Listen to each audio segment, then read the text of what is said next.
Hi guys, Peter Finch here and welcome now to a top 3 tips video on pitching, and specifically 3 different pitching techniques that you can use, give a go and implement into your game. It's not an all-inclusive list, there are other ways of doing it, but these are the top 3 ways that most people have found to get the ball closer on those short approach shots. So without further ado, let's get into the top 3 tips.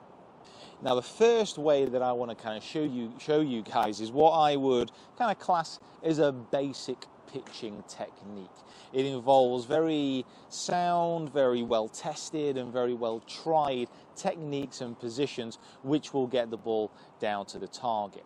Now a lot of this type of pitching technique can be really nailed down in the setup and getting your body set up correct to the target.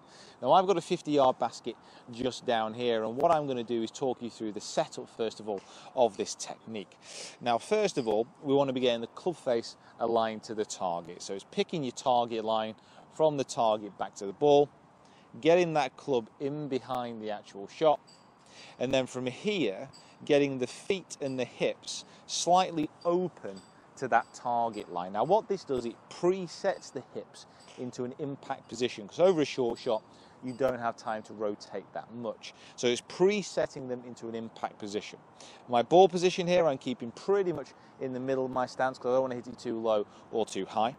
I'm going to put a little bit of weight on my front foot, and I'm going to rest my hands so they're ahead of the ball opposite my left thigh.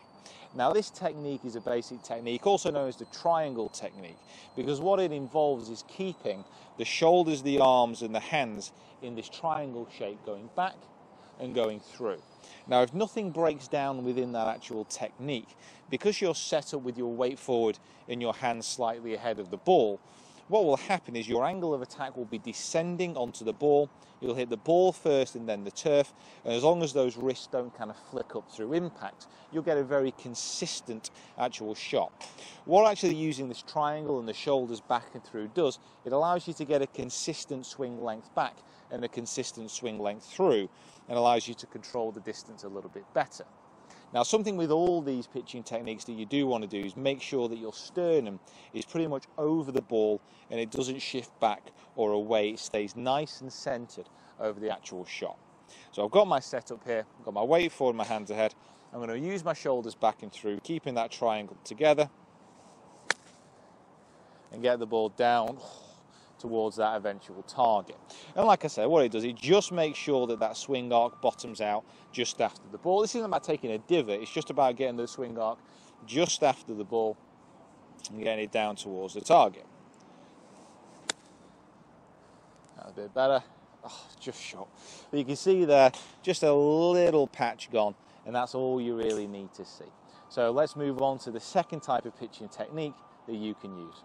So after that triangle technique, or that basic technique, the second technique is the hinge and hold. Now the hinge and hold is something that Phil Mickelson often talks about, although he does use that first technique as well. The hinge and hold technique is all about creating angle in between the wrists and the shaft and maintaining that through impact. Now this generally causes a steeper angle of attack, so more of the ball and then more of the turf afterwards. But what this does do, if you manage to actually maintain the loft on the club as well, it does create a lot of backspin control. Now the setup is very, very similar to the actual triangle technique. So it's the feet and the hips slightly on the open side, the weight forward and those hands just ahead of the ball. Now from there, it's taking the club back, but rather than maintaining this triangle and keeping everything quite firm, quite rigid, it's taking it back and actually adding in a lot of wrist hinge. So even on a short shot like this, the wrists are actually hinging up to about 90 degrees in between the shaft and the actual wrists. Then what you do from this position is actually just maintain that angle as you move through the ball. Now you can see here, with that angle as it comes down, that's a much steeper angle of attack onto the ball. So it's getting set up. Again, those feet open.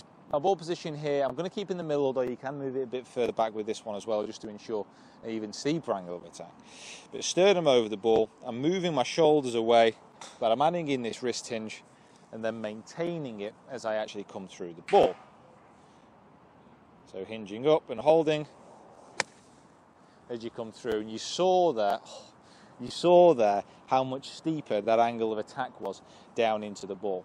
Now this technique is something that people often have a little bit of trouble with because it really does involve striking down on the ball, and a lot of people are scared of that, especially with short shots. But as long as that wrist angle is maintained, it really does create that much lower angle of attack, and you could hear the actual strike there was much, almost crisper than the first technique. Now the last technique I want you guys to have a go at is known as the linear pitching technique. Now the linear pitching technique, it really takes the emphasis away from having lots of wrist hinge. It takes the emphasis of having the weight on the front foot and actually creating that steeper angle of attack. And it's all about getting the club actually bottoming out at the ball a little bit more and actually using the bounce on the bottom of the club. So rather than actually getting the weight forward, it's all about keeping the weight even. You can straighten up your stance here if you want, so make it more parallel to your target line. I still find it slightly easier if the feet are a little bit open still. So the feet in the hips just slightly open from my perspective, but you can keep them square if you want to. Now rather than leaning the shaft a long way forward, it's about getting the shaft pointing much straighter up, so towards the belly, towards the sternum. Keeping the sternum over the ball, yes, but this is all about taking it back, not having much wrist hinge, returning it into impact, and again getting the shaft quite straight up, quite vertical when you actually hit the shot, and then maintaining it through. It's almost skimming the club underneath the ball rather than striking the ball first in the turf. Now a lot of people, what you find is this helps take a lot of the fear factor out of that steep angle of attack. It's more of a sweep away, and it gives people a different option when they're actually hitting shots. So it's making that shaft angle more upright, it's using the shoulders back and through. But you can see, as in comparison to the hinge and hold technique, the actual launch with this 56 degree wedge here was massively high. And there's absolutely no divot really at the ball because it's that skim through. If this is off a really tight line, there would be a nice little clip divot through impact, but this is a little bit sat up here. So it's that setup, that shaft angle straight up at the body, back and through, more of a skim through, and you can see just the extra height that is actually created through that shot.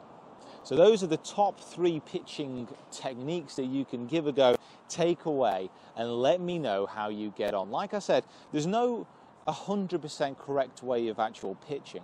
My personal favorite is the first one, the triangle technique, because it's very, very simple. The hinge and hold will certainly get that steeper angle of attack, but the linear technique really adds something different and allows you to use the club in a different way. Each one won't be for everyone. Each one will be different, and each one will give you different benefits and rewards. Give them all a go and let me know how you get on. As always, comment in the box below, subscribe to the channel if you haven't already, and follow me on my other social media platforms. Let me know how you get on, and we'll see you down here next time.